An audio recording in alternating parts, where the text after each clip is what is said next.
The police have an ongoing investigation into the burglary of England footballer Raheem Sterling's home, during which over £300,000 worth of jewellery was taken. This is both great news and disappointing news to some. So in this video I'm going to talk about that and some security advice. And by the way, part of this video is sponsored, but it's a good one. So first of all, the good news. It's really great news that the police are investigating burglaries, because that's exactly what the police should be doing. As you remember from my previous video, where the police refused to investigate a phone theft, even though the person knew exactly where the phone was, the police have a common law duty to investigate crime, and they have statutory powers with which to do so. And you would expect the police do investigate these things if you can track and locate where your items are, like a phone or a car. But this is why there's some disappointing news here, because it's not just about phone thefts, of which there are many, and quite understandably, some might say there are far too many to deal with. But how about when it's linked to a burglary and the theft of a car or multiple vehicles? But when the victims can track and trace their vehicle to a specific location, and they can provide that location to the police. One such case that was reported to us just recently, the victim had traced their car to one location, and it sat there for a few days. They told the police about this. The police did say that they will go and have a look in the general area, but nothing much more they can do, even though it was quite clear that the vehicle had been garaged in that area, and the tracking would have pinpointed it to no more than 2 or 3 houses, because the tracking is fairly accurate. Even more disappointingly to the victim, they could then track the vehicle to yet another location, and because of the software, it allowed them to read that the car was being taken apart piece by piece, which is one of a common destiny for stolen vehicles. They get dismantled piece by piece and sold for parts, because ultimately the chassis number on the vehicle might make it too risky for certain people to sell the vehicle on, and so instead they sell it for parts and make money that way. So in this video, I'm really emphasizing to you the security of your house is absolutely paramount. Now, it links with the sponsor, which I'll come back to in a moment, because in fact, I'll link a video in the description below where someone proves that just a photograph of a key can enable someone to make a replica of that key, just by getting a piece of plastic, tracing around the photograph if they've scaled it to size, put it against a blank key and then cut it with a hand file. Then that key will work in the original lock. So as I mentioned earlier, this video is very kindly sponsored by The Ridge, who has sent me 2 amazing products to talk to you about today, the wallet and the key case. First of all, with the wallet, it has several different cards in this already, which makes it very lightweight, very compact and very solid. There is a very convenient thumb space here where I can push to eject the cards. Now I've got several cards in here, including the tile for wallet, which I'll also link in the description below. It fits perfectly into this case, which is one of the things I really love about it, because I wanted to swap out from my old chunky wallet, which is only really carrying my cards anyway. So now that I've put them all in here, it's actually very compact indeed. I can slip this into my pocket. It has a note strap here, so I can put pound notes inside here if I want to, or I can use the alternative traditional wallet clip, but I actually prefer the elasticated one that you can see on here. The second item is the key case, because I wanted to get rid of my traditional bunch of keys and get something very much more slim looking and streamlined. This one I did go for the carbon fiber because this is very lightweight, and since it's carrying my keys, I wanted it to be as light as possible. It is spring-loaded on the inside and can hold up to at least half a dozen keys of this sort of size. And it also has a very neat clip along the side to clip to your trousers, which now reduces my bunch of keys to a neat handheld key case that I can slip on my pocket or on the outside of my trousers. If you want to get the best offer for one or both of these, you can go to ridge.com/blackbelt as you see on the screen, and you can get up to 40% off through to the 22nd of December. Now, whilst this video is sponsored, I do choose my sponsors very carefully, and these are 2 items that I would genuinely go out and buy myself. So if you want to get the best deal for either or both of these, go to ridge.com/blackbelt for up to 40% off right through to the 22nd of December. So thank you for allowing me the time to thank my sponsor, and now back to the video. So it's even been known for workmen to take photographs of keys because they're lying around in your house. They then go away and they make a copy of the key so they can come back and enter your house without causing any damage at all. This might even cause some problems with your insurance, because if there's no obvious break-in, the insurance company may well question you as to how they got in. You must have left the door open. And if the insurance company believes you left the door open, they may not even pay out on an insurance claim.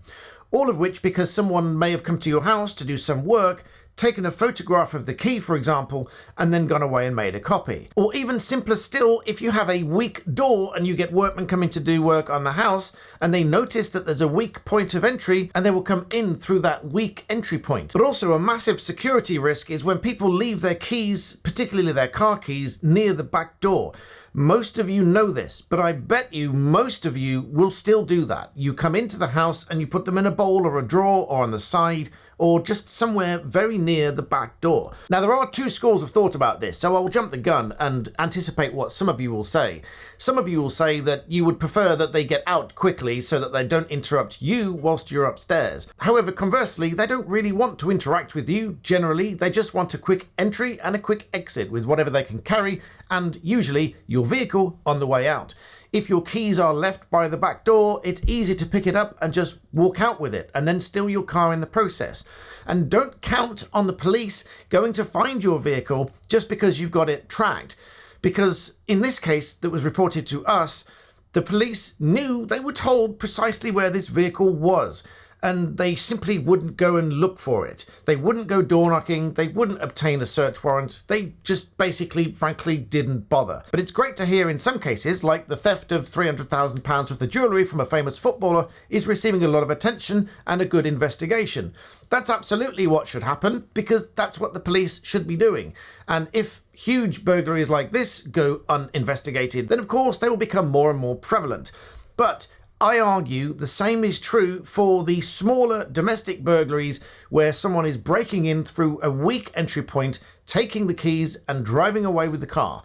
In my view, the police should absolutely be investigating these. They should absolutely be going to a magistrate to get a search warrant for that house, the house next to it, whichever, because the police have evidence that the vehicle is located there.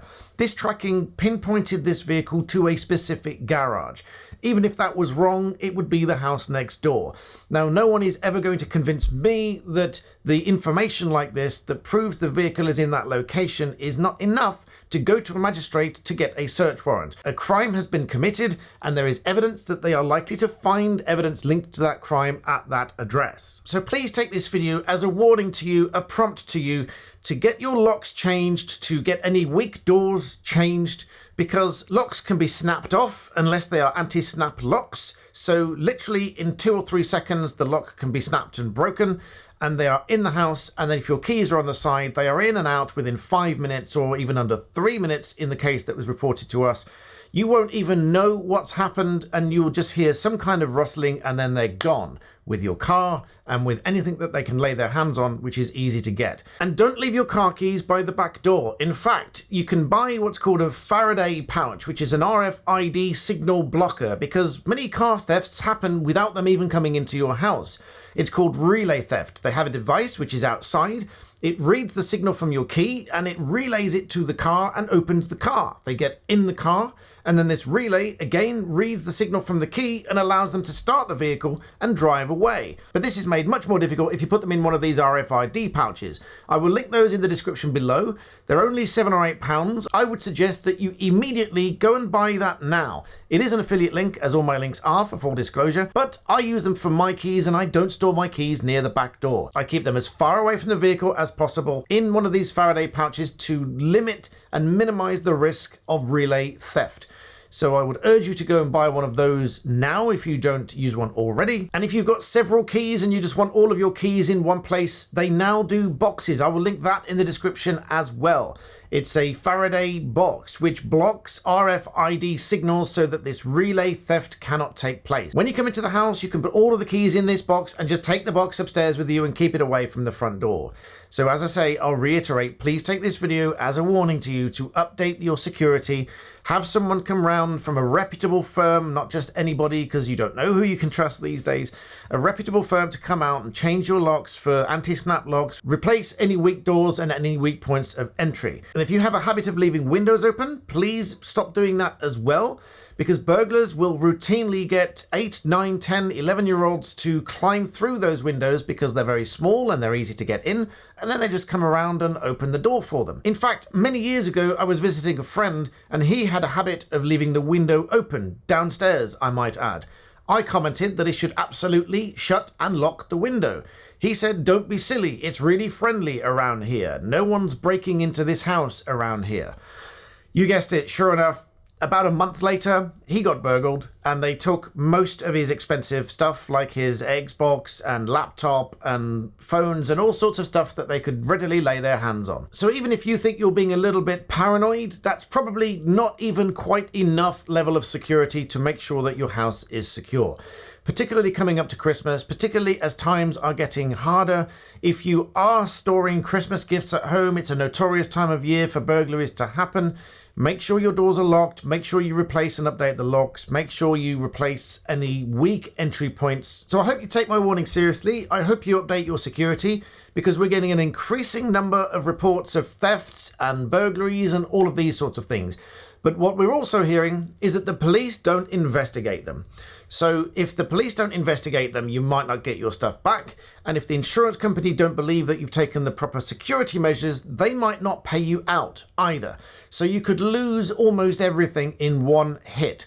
So I want to encourage as many people as possible to update your security so that this doesn't happen. So thank you for taking this seriously. Thank you for allowing me to thank my sponsor in this video. And as always, thank you for watching.